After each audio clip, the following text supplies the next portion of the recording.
Outre la gestion des odeurs, des goélands, du biogaz et du lixivia, l'équipe chargée des opérations du lieu d'enfouissement technique de BFI Canada veille à la qualité de l'air ambiant.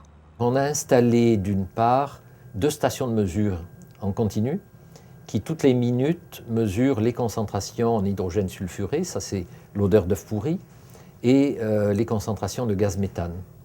D'autre part, on a un programme de suivi de ce qu'on appelle les COV. Dans notre jargon, ce sont les composés organovolatiles.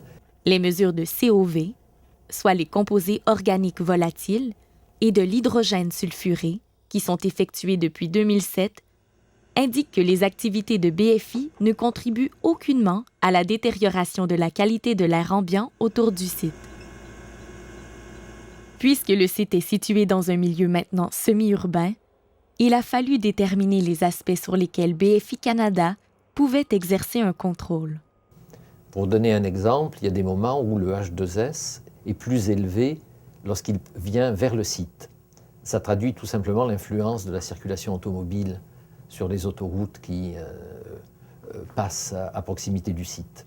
Il a aussi fallu s'assurer que les opérations de BFI Canada n'occasionnaient pas d'autres formes d'inconvénients, par exemple, dans l'utilisation d'un produit qui neutralise les odeurs à la source.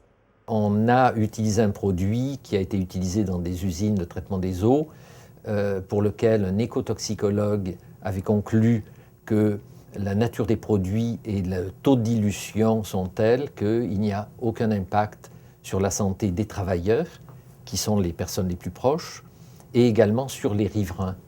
En 2007, une étude intitulée « Évaluation des risques toxicologiques pour la santé humaine liés aux émissions de biogaz » a été réalisée. Depuis, les mesures de la qualité de l'air effectuées confirment que les biogaz ne présentent pas de risque pour la santé des populations.